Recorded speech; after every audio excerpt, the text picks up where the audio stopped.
funny to think that it's been over a decade since the last Quake game, and now finally here we are again in 2017 with Quake Champions, in development by the very same group of people that originally brought the series to life. Now, obviously not the same people literally, but in the sense that id Software are again at the helm, once again taking the franchise into a more multiplayer focused direction.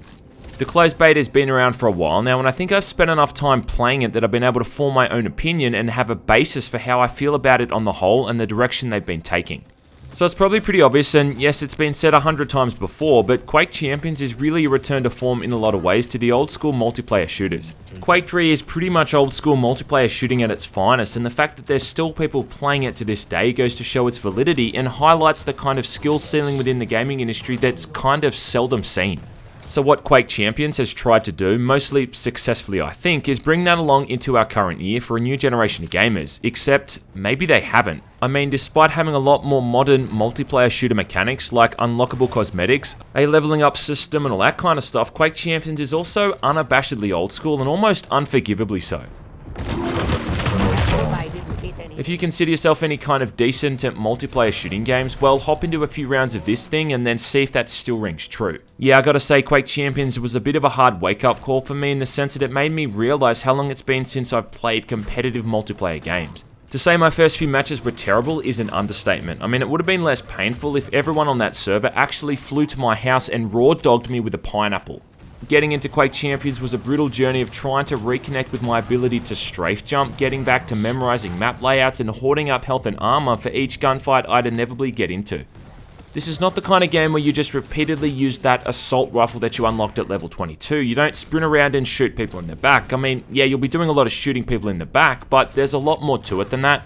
And playing this has kind of made me realize I've been so dumbed down a bit in recent years going off the learning curve that I had getting into this game. I lost my voice from shouting in frustration. I almost threw my keyboard out the window and I had to take 15-minute breaks to let the salt subside, but I loved every minute of it. Just like sword mating. In one way or another, all of the weapons and items in Quake Champions are derivative, intentionally so, of weapons from the previous game. You choose from one of three starting weapons, a machine gun, a shotgun, or a nail gun, and then you're able to grab, I guess, the super version of that weapon within each map. And there's not ever really a useless weapon. I mean, even the basic machine gun, shotgun, and nail gun can still be deadly in the right hands. I'd just say the starting machine gun is probably the overall weakest. Maps are extremely vertical in design, featuring multiple levels for the player to navigate and choke points that contain the best items, which always seem to attract the most action. And it's the complete opposite of the kind of thing you see in a lot of the Call of Duty games, or even some other military shooters like Battlefield, where it just honestly feels like they've randomly generated terrain, and then just dropped buildings and structures into the middle of the whole thing. Now this gameplay alone I think would have made Quake Champions great and a pretty decent return to form, but they've tried to make it a bit more unique by including the different playable champions, and it's the actual champions element itself where a lot of people have taken issue. Now this is almost like a class mechanic where you choose from 9 different characters to play as, and whereas in Quake 3 the skin you chose was mostly just visual, in Quake Champions the champion itself has a pretty huge effect on the gameplay. At the moment there's 9 champions in total, though obviously I think they're going to be adding more than this in the full release. Quake 3 for instance had a couple dozen if not more skins for the player to choose from. And I doubt I'm the only one that would like to see a few of those return in Quake Champions. I mean, if they don't bring back Doom, Crash or Sarge, well then something's definitely up.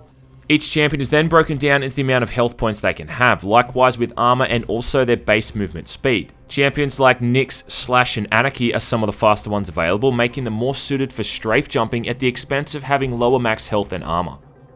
The bigger champions obviously have more health points and can take a lot more damage, but the downside to this is that they're physically much bigger, so obviously they're more of a target. It's an interesting choice to decide whether or not to play a literal tank or a smaller, faster character that in essence could potentially make evasion a lot easier. Having said that, a champion like Sorlag has high health and armor points, but also a perk that makes it able to move a lot quicker when strafe jumping than others, so everything kind of balances out in one way or another.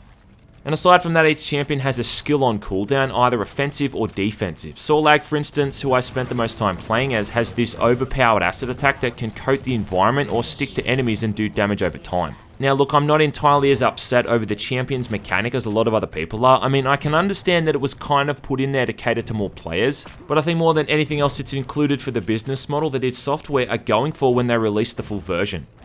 So the way the full version is supposed to work is that it's free to play, at least in the sense that you're allowed to play as a single champion, Ranger, the protagonist from the first Quake game. Then you spend in-game currency on the other champions, I guess, to see which one you prefer.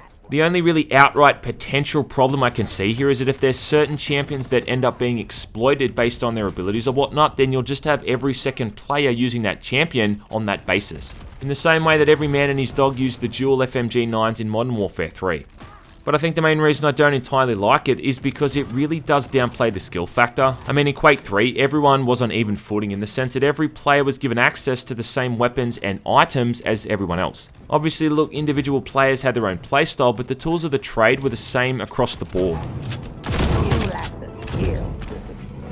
Having characters in Quake Champions healing themselves, spitting out acid or charging around like a bull whilst this guy has 150 health points and this one only has 75 kind of feels like the antithesis of what Quake is supposed to be about. And I think this is kind of the biggest factor in what's going to hold the game back for a lot of people.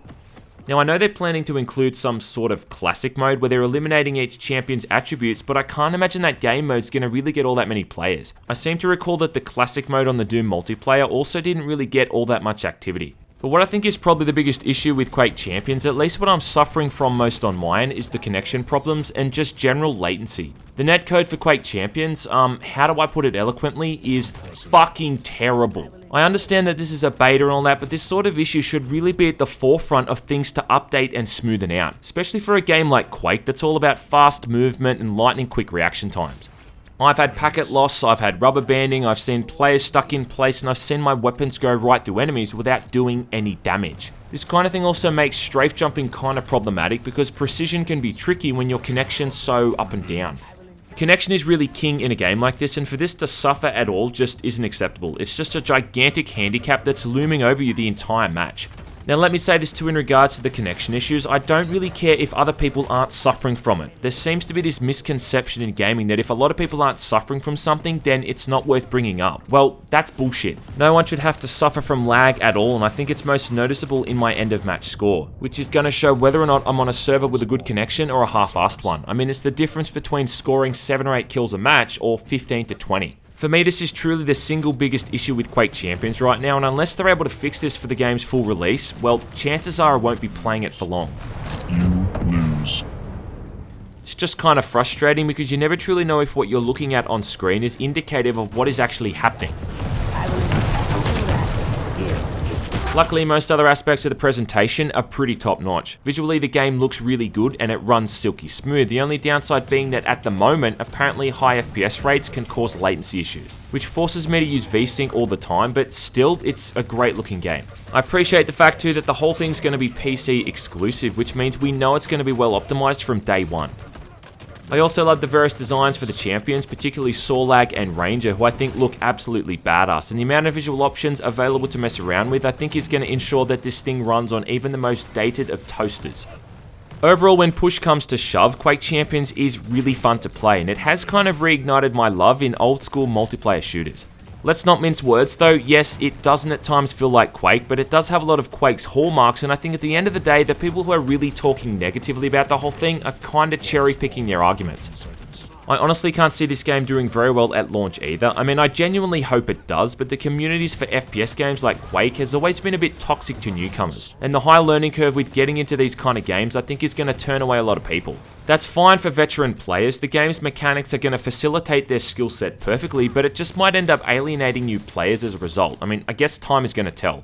Also, I really hope they steer away from the Bethesda launcher because guys, honestly, that thing's terrible. I do find it funny too how when people talk about this game feeling like Quake, they're always referring to Quake 3, which is kind of odd because the series really has its roots in single player, as opposed to multiplayer. I mean, it wasn't even until the third game in the series where they actually took it away from its single player focus, and I'd argue that was largely just to compete with Unreal Tournament. I'm probably not the only one who'd rather a Quake single player reboot than a multiplayer one, but this one is going to do nicely for the time being, and like I said, the fact it's a PC exclusive as well is also another bonus. I have no idea when id Software are finally releasing this asshole, but hopefully it's sooner rather than later and I can take a better look at it and go into more detail with the final product.